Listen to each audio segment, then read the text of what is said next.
अगजानन पद्मार्कं गजाननमहर्निशम् अनेकदन्तं भक्तानाम् एकदन्तमुपास्महे।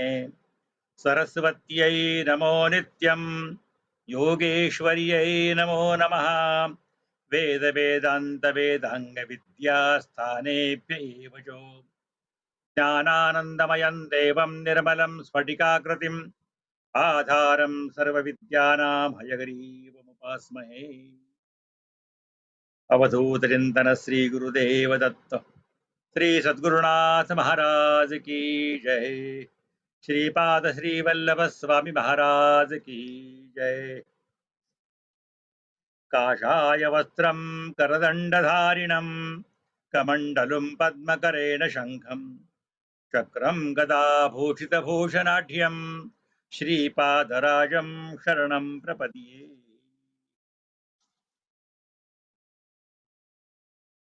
शंकर भट्ट प्रवास करता करता वल्लभदासाच्या घरी आले आणि वल्लभदासाचा आणि शंकर भट्टाचा संवाद चालू आहे. ते म्हणतात, शंकर भट्टा, हे जे कावळे तुला दंश करणारे होते ते पिठापूरचे ब्राह्मण आहेत, अहंकारी ब्राह्मण, आणि त्यांनी निंदा केली श्रीपादांची, म्हणून त्याच्या पापामुळे हे कावळे झाले. परंतु तुझा स्पर्श झाला, संतांच्या देहाचा स्पर्श झाला तर परिवर्तन होत असतं. संत चरण रज लागता सहज, वासनेचे बीज जळूनही जाय.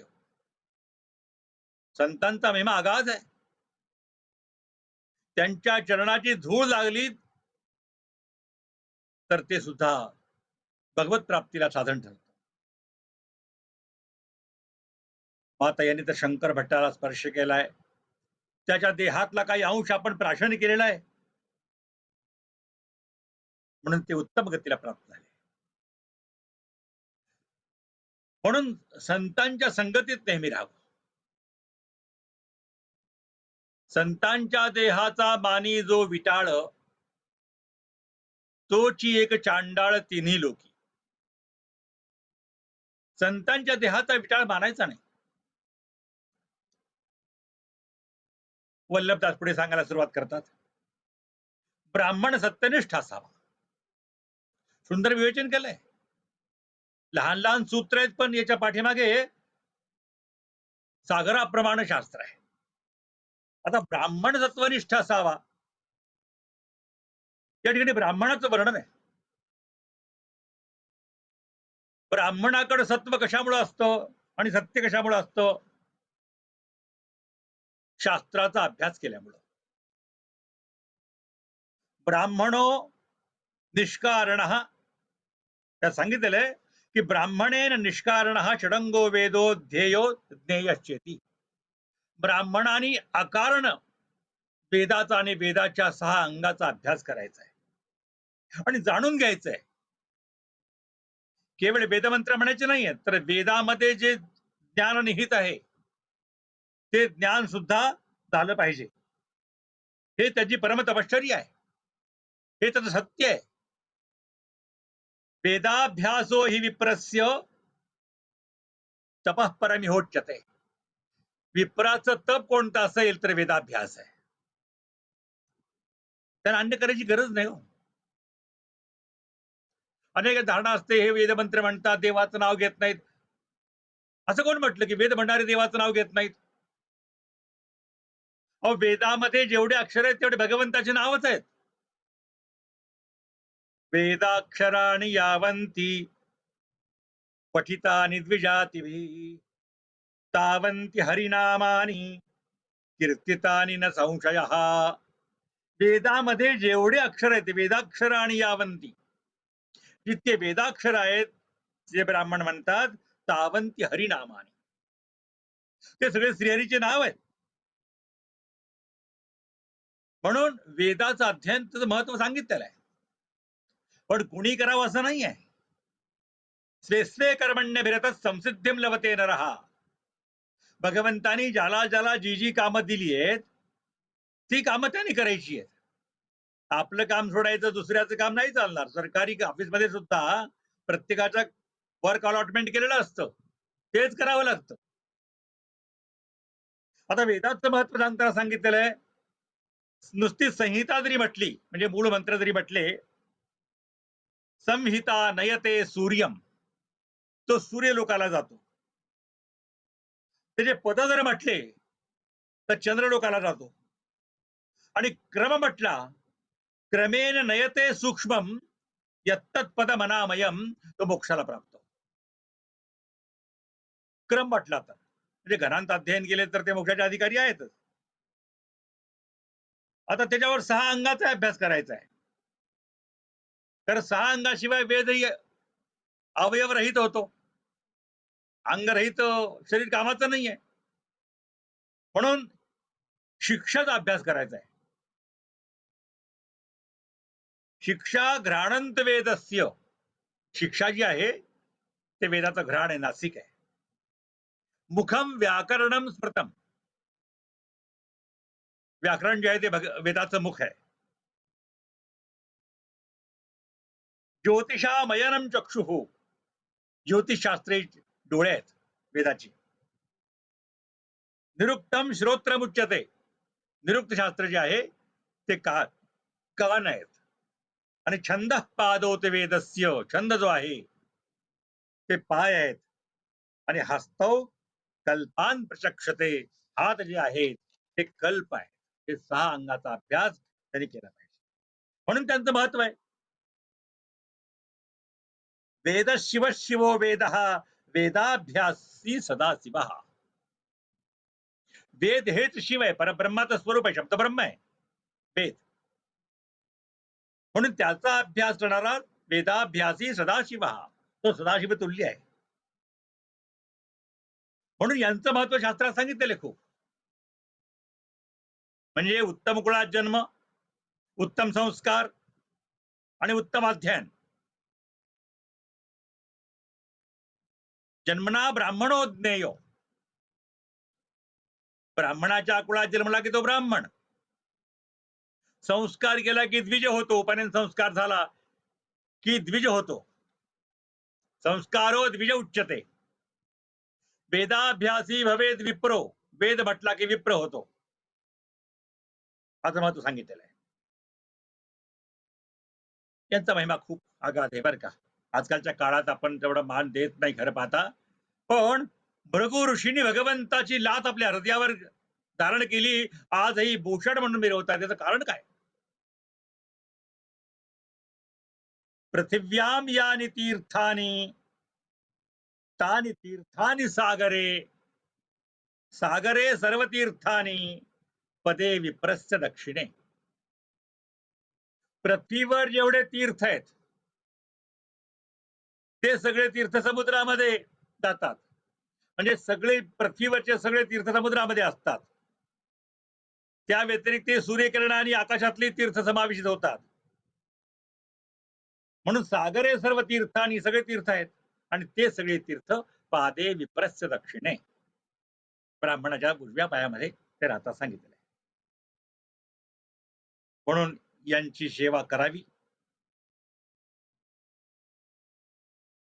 याच्या दर्शनाचं पुण्य सांगितले. तसे आचार संपन्न ब्राह्मण पाहिजेत. पुराण कथको नित्यम, धर्माख्यानस्य संततिः, अस्यैव दर्शनान्नित्यम, अश्वमेधदिजं फलम. जे भागवत वगैरे सांगतात, पंचम वेद आहे. धर्माख्यान संतती, धर्माख्यान सांगतात, धर्माविषयी विवेचन करतात. अस्यैव दर्शनान्नित्यम, अशांचं दर्शन जरी घेतलं तरी अश्वमेधादिजं फलम, अश्वमेधाच्या यज्ञाची फलाची प्राप्ती होते. केवळ दर्शनाने एवढा महिमा सांगितलेला आहे. शास्त्राने खूप वर्णन केलंय.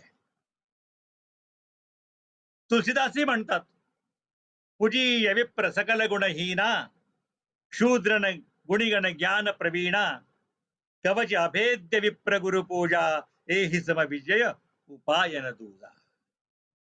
पूजे, पूजे, विप्र सकल गुणहीना. पूजे, विप्र सकल गुणहीना, शूद्र गुणिगण ज्ञान प्रवीणा, कवच अभेद्य विप्र गुरु पूजा, एहि सम विजय उपायन दूजा. पूजे, विप्र सकल गुणहीना, पूजे, विप्र सकल गुणहीना, शूद्र गुणिगण ज्ञान प्रवीणा, कवच अभेद्य विप्र गुरु पूजा, एहि सम विजय उपायन दूजा. त्यांच्या दोषाचा विचार करायचा अधिकार कोणाला नाहीये. ते गुणहीन असतील, परंतु पूर्वजन्मी केलेल्या पुण्याच्या बलावर ते इथं आलेले आहेत. त्यामुळे त्यांची पूजाच करावी. कारण विद्या तपश्च योनिश्च, 3 गोष्टीमुळे ते ब्राह्मण झाले. योनी म्हणजे जन्म, आई आणि वडील हे दोन्हीही अनेक पिढ्यापासून शुद्ध आहेत. विद्या प्राप्त केली आहे आणि तपश्चर्या, विद्या तपश्च योनिश्च एतत् ब्राह्मण मुच्यते, त्याला ब्राह्मण म्हणतात. त्यांचा महिमा खूप आहे. आणि भाग्यवशात तुम्हाला एक गोष्ट सांगतो की हे सगळे महाराष्ट्र आणि आंध्रामध्येच राहणार आहेत. कारण वेद सगळीकडे राहणार नाहीत पुढे भविष्यामध्ये. शास्त्रात लिहिलंय विंध्य पर्वताच्या उत्तरेकडच्या भागामध्ये काही राहणार नाही, दक्षिणेकडेच राहील. विंध्यस्य दक्षिणे भागे, विंध्य पर्वताच्या दक्षिण भागामध्ये यत्र गोदावरी स्थिता, जिथे गोदावरी वाहते, तत्र वेदाश्च यज्ञाश्च भविष्यन्ति कलौ युगे. त्याच प्रांतामध्ये वेद राहतील आणि तिथेच यज्ञयागादी होतील, अन्यत्र होणार नाहीत. होणार नाहीत किशोर म्हणता, ठीक आहे, इथे होतील गोदावरीच्या काठावर. पण पुराणामध्ये तेही लिहून ठेवलंय विंध्यस्योत्तर भागेषु, विंध्य पर्वताच्या उत्तर भागामध्ये संप्राप्ते तु कलौ युगे, कलियुगामध्ये सिद्धांतानां परिज्ञानम न कश्यापि भविष्यति. खरा सिद्धांत जाणकार लोक भेटणार नाहीत. काय करतील मग? रुद्र म्हणणार नाहीत, वेद शिकणार नाहीत. मग काय करतील पुढे? चतुष्शतीम सप्तशतीम श्री गीता स्तुतिमेव च. सप्तशती, चतुष्शती आणि गीता, गीतेचं ध्यान. श्री गीता स्तुतिमेव च. बस अभिषेक करताना पार्थाय प्रतिबोधिताम भगवताम नारायणेन स्वयं हे श्लोक म्हणून अभिषेक करतो. न पुरुष सूक्त, न स्त्री सूक्त, न रुद्र सूक्त, न सौर सूक्त नाही. हे शास्त्रात ग्रंथात दिलेलं आहे. चतुष्शतीम सप्तशतीम श्री गीता स्तुतिमेव च वेदत्वेन ग्रहिष्यन्ति. त्यांनाच वेद मानून ते स्वीकार करतील. स्मार्त कर्म विवर्जित, स्मृतीने सांगितलेले कर्म सोडून ते असे करत राहतील. आता वेदाचा अभ्यास केल्यानंतर ब्राह्मणाचं आणखी एक कर्तव्य ठरतं. वेदमंत्र शिकणं ठीक आहे, पण वेदामध्ये जे निहित ज्ञान आहे त्याचाही अभ्यास केला पाहिजे. नुसता वेद म्हणूनही चालत नाही, शास्त्रात लिहिलंय. नो वेद पाठ मात्रेण संतोषम कारयेत सुधी. विद्वानाने केवळ वेदमंत्र म्हणून समाधान मानायचं नाही, संतोष मानायचा नाही. काय होतं? पाठमात्रावधानस्तु पंके गौरी वसीदती, चिखलात बसलेल्या गायीसारखे होतात. जे मूळ अर्थ न समजला आणि फक्त वेदमंत्र म्हटले तर त्याचा अर्थ असा होतो. म्हणून ब्राह्मणाची कर्तव्य ही भगवंतानी सुद्धा गीतेत सांगितलेली आहेत. म्हणजे ब्राह्मणाची लक्षणं काय आहेत? क्षमोदमस्तप शौचम शांतिरार्जवमेव च ज्ञानम विज्ञानमास्तिक्यम ब्रह्मकर्म स्वभावजम. हे गुण असले पाहिजेत. शम, दम, तप, शौच, शांती, अर्जव, ज्ञान, विज्ञान, अस्तिक्य आणि ब्रह्मकर्म, एवढे गुण ब्राह्मणाच्या अंगी हे असले पाहिजेत, असं भगवद्गीतेत सुद्धा सांगितलेलं आहे. यानंतर क्रम येतो क्षत्रियांचा. क्षत्रियांचं कर्म काय तेही सांगितलं. इथं काय? ब्राह्मण सत्यनिष्ठ असावा. आता एक विवेकित असला पाहिजे. सत्य म्हणजे नेमकं काय हे जाणून घेतलं पाहिजे. यापूर्वी आपण चर्चा केली आहे. यद्भूत हितमत्यंत तत्सत्यम हि मतम मम. केवळ मी खरंच बोलणार म्हणून एखादी गाय गेली आणि गायीच्या पाठीमागे कसाही शस्त्र घेऊन चाललेला आहे आणि तरी विचारलं गाय कुठे गेली, त्यावेळी तुमचं खरं बोलणं म्हणजे गायीचा प्राण जाणं आहे. पण ते सत्य असू शकत नाही. सत्यम ब्रूयात, प्रियम ब्रूयात, न ब्रूयात सत्यम प्रियम, प्रियम च नानृतम ब्रूयात, येश धर्म सनातन सांगितलेलं आहे. सत्य बोलावं पण प्रिय बोलावं. सत्य आहे पण अप्रिय आहे नाही बोलायचं. म्हणून सत्य काय, जेणेकरून अत्यंतिक कल्याण होईल ते सत्य आहे. कधी प्रसंगाला ते खोटे असेल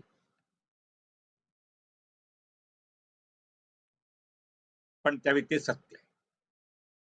गाय कुठे गेली, आपण चुकीच्या दिशेला दाखवायचं, गाय वाचते, हे सत्य आहे. पण यद्भूत हितमत्यंत तत्सत्यम हि मतम मम, असं भगवंतानी महाभारतामध्ये सांगितलं आहे. आणि भगवंतानी अश्वत्थामा हतः नरो वा कुंजरो वा, खरं पाहता हत्ती मारला गेला होता, भगवंताला माहिती होतं, परंतु धर्मराजाला त्यांनी बोलायला सांगितलं, अश्वत्थामा मेला म्हणून सांगा.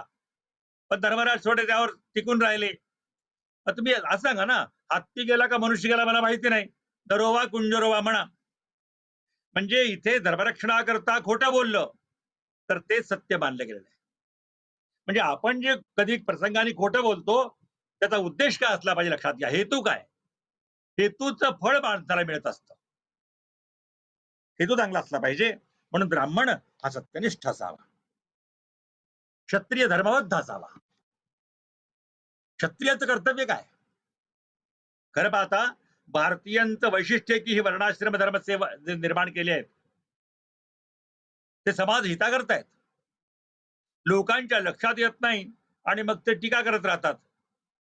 असं लिहिलंय, वर्णाश्रम विभागोयम यस्मिन देशे न विद्यते सम्लेंछ देशो विज्ञेयो, आर्यावर्त स्वतंत्रः.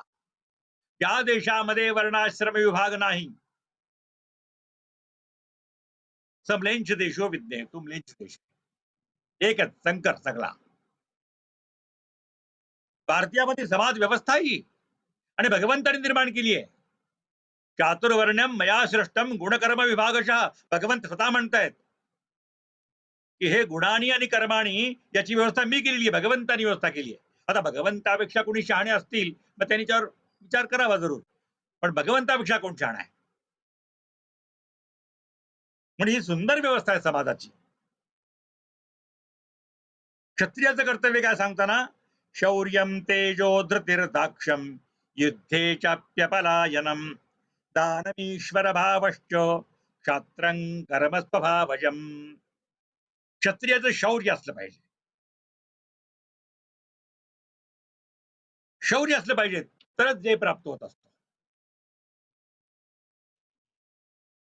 पराक्रमाशिवाय यश मिळत नाही.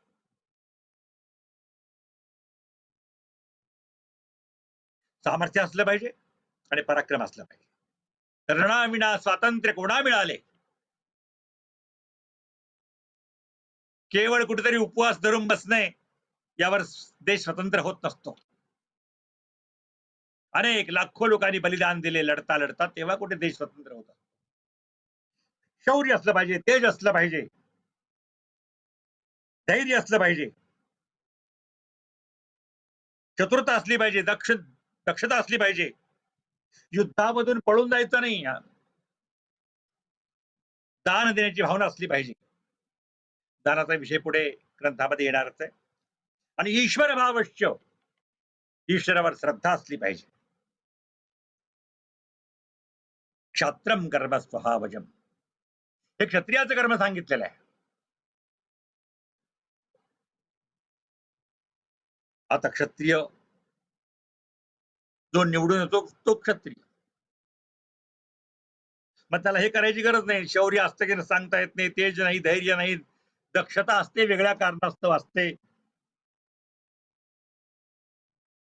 हे वर्णाश्रम धर्म खालावला आणि त्यामुळे अशी परिस्थिती आज येत आली. त्यानंतर वैश्याने व्यवसाय, व्यापार, गायीचं रक्षण, क्रय विक्रय आदी व्यवहार करावे. भगवद्गीतेत सांगितलंय, कृषिको रक्ष वाणिज्यम वैश्यकर्म स्वभावजम परिचर्यात्मकं कर्म शु हे-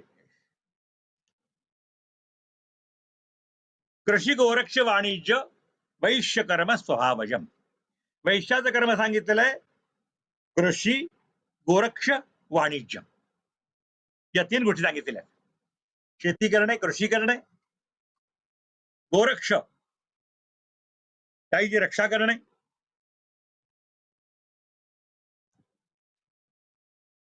श्रीपाद श्रीवल्लभ चरित्रामृतामध्ये गायीचं रक्षण सांगितलेलं आहे आणि गीतेमध्ये सुद्धा गोरक्ष सांगितलेलं आहे. केवळ पशुपालन म्हटलं नाही, पशुपालन म्हटलं नाही, गायीची रक्षा.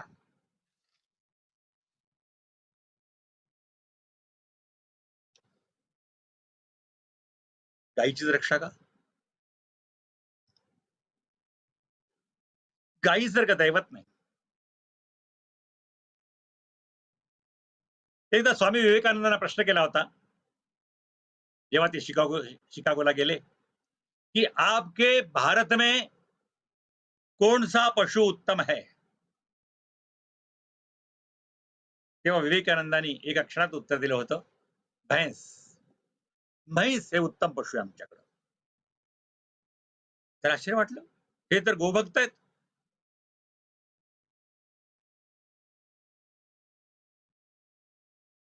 गायीची आणि ब्राह्मणाची रक्षा करणारे आहेत.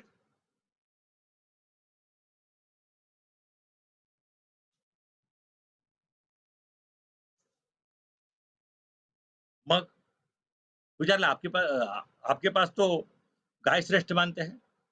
विवेकानंद ने उत्तर दिलं, आपने प्रश्न पूछा है कौन सा पशु अच्छा है, मैंने पशु के विषय में कहा है गाय पशु नहीं है, गाय हमारी माँ है.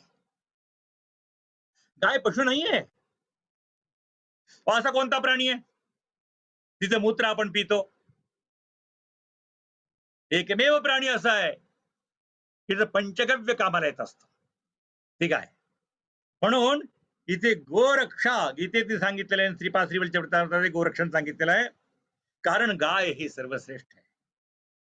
विश्वसाधन भूतायाम विश्वस्याग प्रणाशिनी, विश्वाचं पाप नाहीच करण्याकरता ही गाय समर्थ आहे. अहो, गायीच्या शेडांनी घरं सारवली जातात, तिथे विषाणू काम करत नाहीत. आता ते गायीचे शेड लावत नाही, लोकांना घृणा वाटते, मग विषाणू येतातच. अनेक रोगावर, अनेक विषाणू जंतूवर मात करण्याचं सामर्थ्य गोमूत्रामध्ये आणि गोमयामध्ये आहे. लोकांनी आजकाल बरेच प्राणी, भूतव्या निर्माण झाली, बरेच प्राणी पाळायला लागले. कुठले कुठले प्राणी पाळतात? कुत्रा आणि मांजर तर कॉमन झालेलं आहे, सामान्य अगदी. कुत्रा पाळायचाच. आपल्या मुलाला पाळणा घरात पाठवायचं आणि कुत्र्याला मांडीवर घेऊन कारमध्ये फिरायचं, ही एक फॅशन झाली आजकाल. म्हणजे पुढच्या जन्मात कोणत्या योनीला जायची तयारी हे लक्षात घ्या. आणि आपल्या मुलावर काय संस्कार होतील? पाळणा घरात त्या ताईला काय संबंध आहे तुमच्या मुलाला संस्कार करायचे?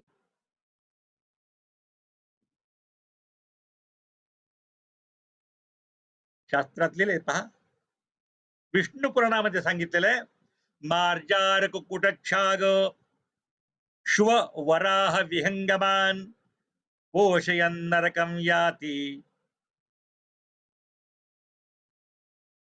तमेव द्विजसत्तम. विष्णू पुराणामध्ये 2:6:21 किंवा शिव पुराणामध्ये 22 आणि 20 हे संदर्भ आहेत त्याचे. विष्णू पुराणामध्ये पण आहे आणि शिव पुराणामध्ये पण आलेलं आहे. काय काय? मार्जार मांजर, कुक्कुट कोंबडा, छाग बकरा, श्व म्हणजे कुत्रा, वराह आणि विहंग म्हणजे पक्षी, नाना प्रकारचे पक्षी, पोपट वगैरे. पोषयन नरकम याती, यांना जर आपण सांभाळलं तर नरकाची प्राप्ती होते. वादुल स्मृतीमध्ये लिहिलंय, कुक्कुटश्वान मार्जारान पोषयंती दिनत्रयम, 3 दिवस जरी आपल्यापैकी कोणत्या प्राण्याला सांभाळलं, इह जन्माने शूद्रत्वम, याच जन्मात शूद्रत्वाची प्राप्ती होते आणि मृतश्वाच्या अभिजायते, मेल्यानंतर कुत्र्याच्या योनीला तो जातो. हे शास्त्र आहे, व्यासादिकांची वाणी आहे. असं कुठं होतं का? तर्क बांधू नका. प्रत्येक गोष्ट आम्हाला कळते असं कधी समजू नका. आपला तर्क अप्रतिष्ठित आहे. आपला तर्क तोपर्यंत तिथे पोहोचत नाही. जे अतिंद्रिय ज्ञानाने तपश्चर्या करून व्यासाधिकाने लिहून ठेवलंय ते सत्य आहे अगदी. शास्त्रामध्ये खूप कुत्र्याचा स्पर्श होऊ नये अन्नाला वगैरे. आता काय जेवताना ताटात कुत्र येऊन तोंड घालतं, वाह! वाह! यांना फार मधुर लागतं हो ते. वाह! वाह! वाह! काय प्रेमाने खातात. धर्मराज जेव्हा स्वर्गारोहणाला चालले होते, 5 पांडव, द्रौपदी आणि एक कुत्रा बरोबर होता. वाटेमध्ये सहदेव पडला, नकुल पडला, द्रौपदी पडली, अर्जुन पडला, भीमही पडला. एकटे धर्मराज आणि तो कुत्रा स्वर्गाच्या दारापर्यंत पोहोचले. स्वर्गापर्यंत पोहोचले आणि जेव्हा स्वर्गात दार उघडलं गेलं, त्यांना पाहिलं आणि बरोबर कुत्रा होता. देवतांनी सांगितलं, स्वर्गे लोके श्ववताम नास्ति धीष्ण्यम. स्वर्ग लोकामध्ये श्ववताम जो कुत्र्याच्या बरोबर आलेला आहे किंवा कुत्रा सांभाळणार आहे, नास्ति धीष्ण्यम त्याला ठिकाण नाही, त्याला जागा नाही. हे महाभारताच्या महाप्रस्थान पर्वामध्ये लिहिलेलं आहे. 3रा अध्याय 10वा श्लोक. स्वर्गे लोके श्ववताम नास्ति धीष्ण्यम इष्टापूर्तम क्रोधवशाम हरंती. आणि त्याला स्वर्गामध्ये स्थान नाही आणि त्यांनी केलेले जे कर्म आहे, इष्टापूर्त, इष्टकर्म आणि पूर्तकर्म. आता ती इष्टकर्म आणि पूर्तकर्म याचं आपण चिंतन करूच घ्या. इष्टकर्म वेगळे आणि पूर्तकर्म वेगळे. तर ते क्रोधवशाम हरंती, क्रोधवश नावाचे असुर त्याचं पुण्यफल हरण करतात. म्हणून या भूतदे असावी, या प्राण्याबद्दल द्वेष असावा असं नाहीये. त्यांना दारात आला की भाकरी टाकायची, परंतु घरात सांभाळायचं नाही. आणि गाय अशी आहे का? अहो गायीचा स्पर्श किती पुण्यप्रद आहे. गावो स्वर्गस्य सोपानम. गाय ही स्वर्गाची शिडी आहे. गाव स्वर्गे पूजिता. गायीची पूजा स्वर्गामध्ये सुद्धा होते. गाव कामदुधो देवियो. देवांना सुद्धा कामदुधा कामधेनु असणारी गाय. नान्यत किंचित परम प्रथम. हे महाभारतामध्ये अनुशासन पर्वामध्ये 51वा अध्याय 33वा श्लोक, त्यामध्ये सुद्धा गायीचं महत्व सांगितलेलं आहे. पण या गोष्टी लक्षात ठेवायच्या आणि जर पालन करायचंय. आता त्याकरता शेतकऱ्यांनी गायीच्या सांभाळण्याकरता काय काय केलं पाहिजे, ब्राह्मणांनी काय काय केलं पाहिजे, सगळं सांगितलेलं आहे. ब्राह्मणांनी उपजीविकेकरता वगैरे षटकर्म सांगितलेले आहेत. यजन याजन, अध्ययन अध्यापन आणि दान प्रतिग्रह. दान द्यायचं आणि प्रतिग्रह घ्यायचा. यज्ञ करायचे, यज्ञ इतरांना करायला भाग पाडायचंय आणि स्वतः शिकायचंय आणि इतरांना पण शिकवायचंय. हे षटकर्म सांगितलेले आहेत. याबरोबरच आणखी 6 कर्म सांगितलेले आहेत ब्राह्मणाकरता. संध्या स्नानम जपो होमो देवतानांच पूजनम आतिथ्यम वैश्वदेवंच षटकर्माणि दिने दिने. हे ब्राह्मणाकरता 6 कर्म सांगितलेले आहेत. संध्या, दोन्ही संध्येच्या वेळेला संध्या करावी. 3 अर्घ्य देऊन, उशीर झाला तर 4 अर्घ्य देऊन गायत्रीच्या यथाशक्ती तरी. जमत नाही म्हणून सगळं सोडणं योग्य नाही. वेळाभावी शास्त्राने मर्यादा दिलेली आहे. अष्टोत्तर अष्टाविंशती दशवारं वा. खरंच तशी वेळ नाहीये तुम्हाला एवढा, तर 10 तरी गायत्री जप करावा.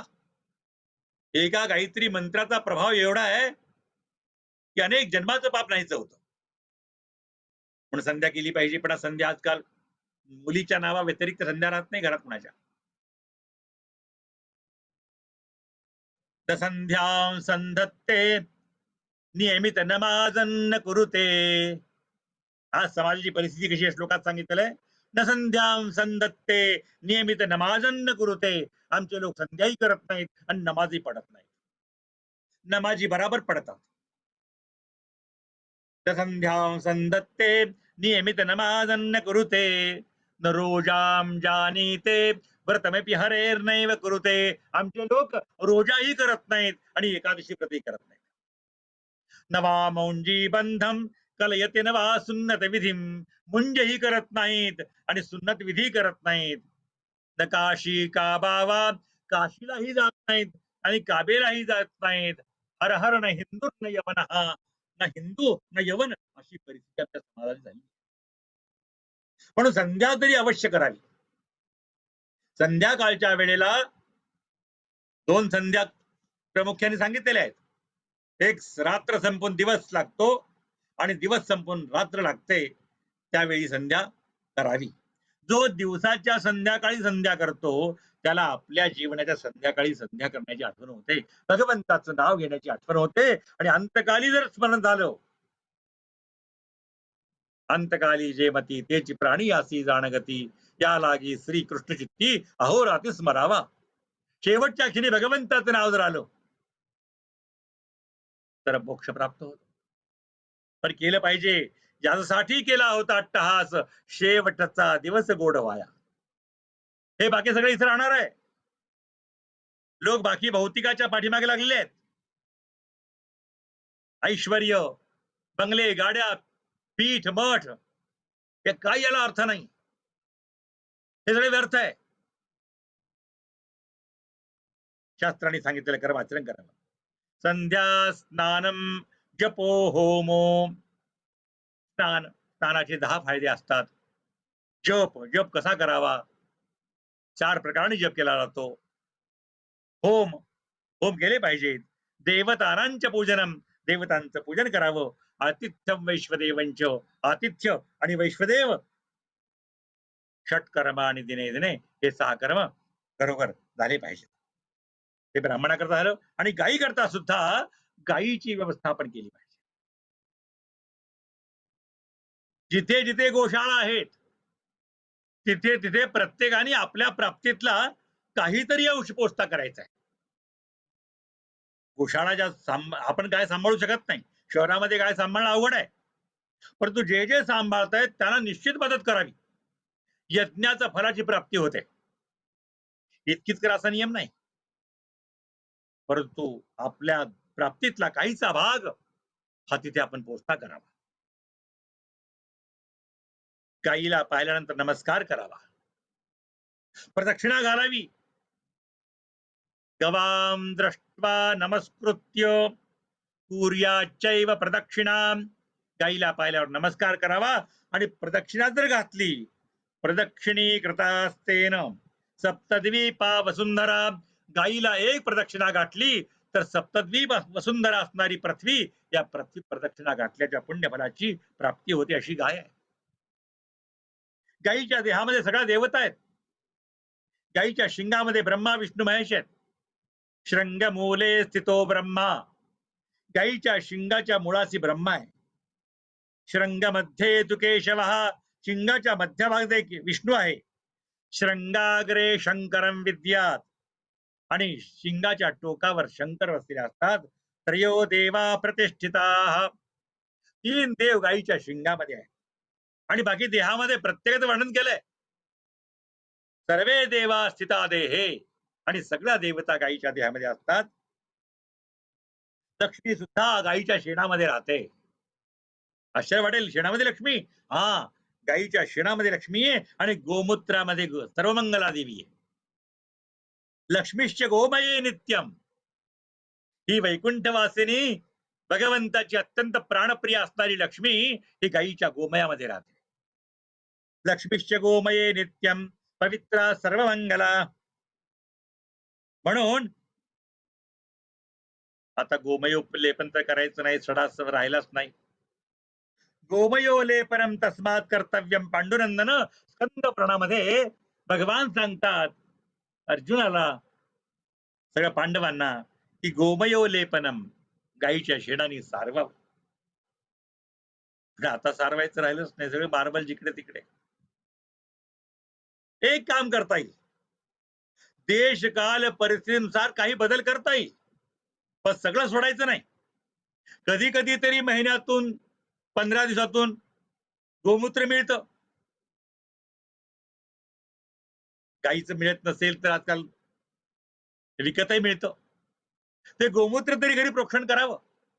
त्यामध्ये असणाऱ्या बाधा, त्यामध्ये असणारे काही दुष्ट शक्ती त्या नाहीशा व्हायला लागतात.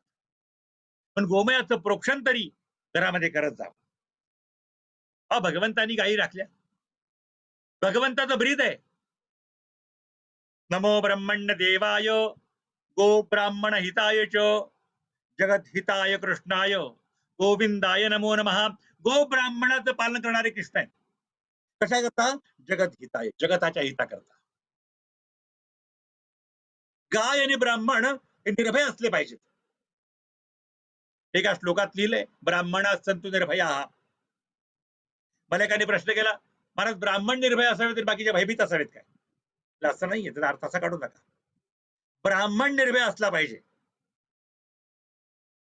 का?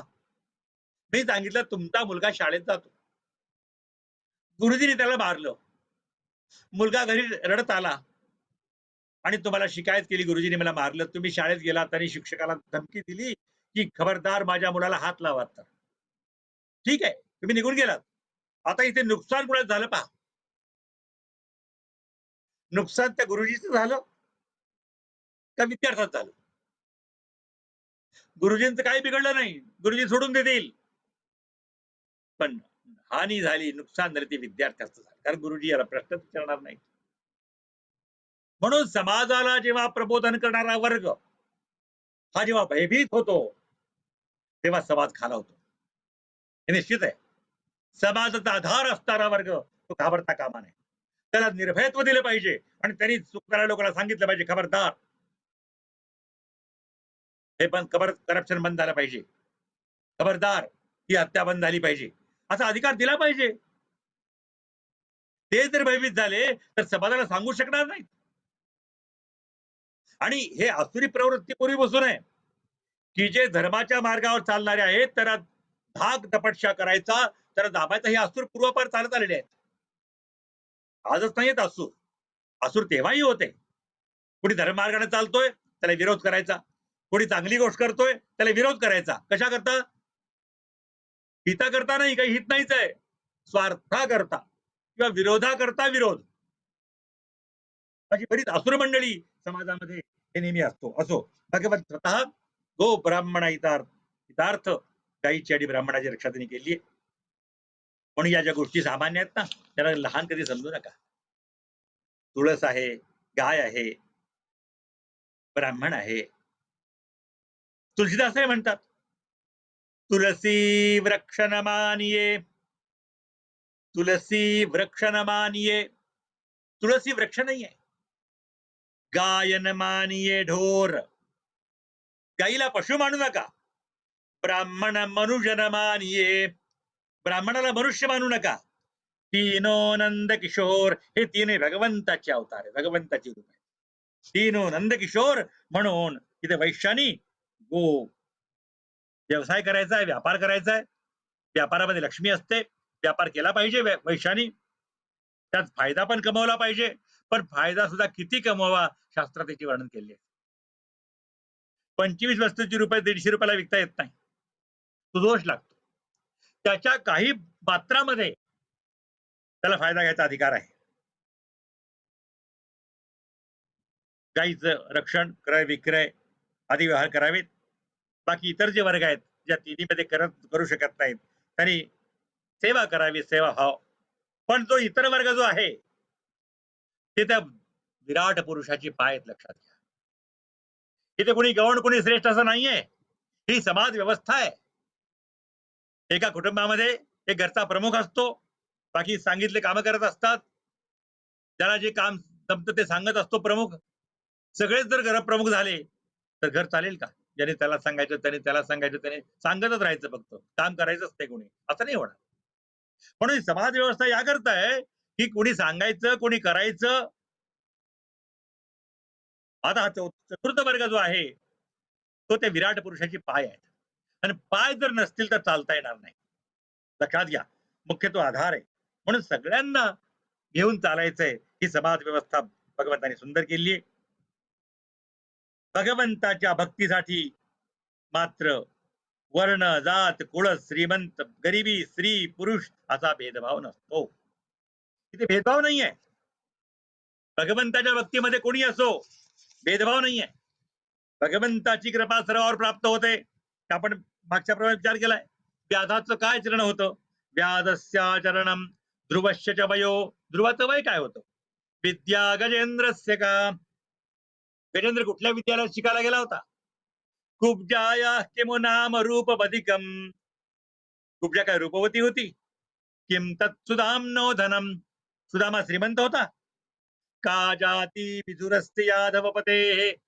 विदुराची काय जात होती? उच्च वर्णाचा होता, दासीपुत्र. उग्रस्य किम पौरुषम. उग्रसेन काय पराक्रमी होता? त्याला काही महत्व नाही. भक्त्या तुष्यति केवलम. परमात्मा केवळ भक्तीने संतुष्ट होतो, न तो गुणही. तो उच्च आहे, नीच आहे, विद्वान आहे, मूर्ख आहे, काही गरज नाही त्याला. भक्तिप्रियो माधव हा. माधव भक्तिप्रिय आहे, म्हणून या गोष्टी आड येत नाहीत. जाती विद्या महत्वंच रूपम यौवनमेव च यत्नेन परितस्त्याज्या पंचयते भक्तिकंटका.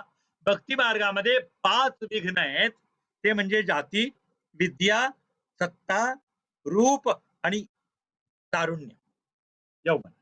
हे 5 भक्ती मार्गामधले कंटक आहेत, काटे आहेत. म्हणून यत्नेन परितस्त्याज्या, प्रयत्नाने या गोष्टीचा त्याग केला पाहिजे, तर भगवंताची प्राप्ती होते. अशा प्रकारे शंकर भट्टाला उपदेश करत आहेत. शंकर भट्ट हे श्रवण करत आहेत. भक्ताचा केवळ भाव पाहतो परमात्मा. भगवंत भावाचा भुकेला आहे. प्रेम भाव, श्रद्धा, दृढ विश्वास पाहतो. पण मानव कोणत्याही वर्णात जन्मला असला भगवंताला प्राप्त करू शकतो. पण तरी त्याने स्वधर्मानुसार कर्म करावे. ज्या ज्या भगवंतानी आम्हाला ज्या ज्या जन्म दिलेला आहे ते ते कर्म आपण करावेत. स्वे स्वे कर्मण्य फिरतः संसिद्धिम लभते नरः. आपलं कर्म भगवंतांनी दिलेलं आपण जो पूर्ण करतो तर त्या सफलता प्राप्त होते. अशा प्रकारे वल्लभदास शंकर भटाला उपदेश करत आहेत. बाकीचा भाग आपण पुढच्या प्रवचनामध्ये विचार करूत. या काही लोकांना वाटत असेल की महाराज एकच पॅरेग्राफ एक प्रवचन संपवत आहेत. याचा उद्देश असा आहे की आपल्याला शास्त्र कळावं. जेवढं ग्रंथ होईल तेवढा होईल. यात अमाप शास्त्र भरलेलं आहे. सगळ्या शास्त्राचा सार हा ग्रंथ आहे. फक्त सूत्ररूपाने लिहिलाय, त्याचं विवेचन मी करतो आहे, एवढा त्यातला भाग आहे. तसं आपण मला व्हॉट्सअपवर कळवू शकता. म्हणजे घाई असेल तरी कळवा, डिटेल सांगायचं असेल तेही कळवा. त्या याच्याने आपल्याला सत्संग करता येईल. तर आपण मला कळवत राहा, संपर्कात राहून कळवत जावं. म्हणजे मलाही आनंद वाटतो की श्रोते ऐकत आहेत का. श्रोत्याला कंटाळा येतो, कारण हे ग्रंथ वाटतं आपल्याला मराठीत लिहिला आणि फार सोपा आहे, परंतु त्याच्या पाठीमागे इतके भाव, इतके शास्त्र दडलेलं आहे. ते आपण एकदा चिंतनपूर्वक ऐकावं. या इच्छेने आपला प्रयोग चालू आहे. ठीक आहे. आनंदी रहा, सुखी रहा, निरामय रहा. अवधूत चिंतन श्री गुरुदेव दत्त. सर्वोपि सुखिनः सन्तु, सर्वे सन्तु निरामयाः, सर्वे भद्राणि पश्यन्तु, मा कश्चित् दुःखमाप्नुयात्. सर्वे जनाः सुखिनो भवन्तु, सर्वे जनाः सुखिनो भवन्तु, सर्वे जनाः सुखिनो भवन्तु. अवधूत चिंतन श्री गुरुदेव दत्त.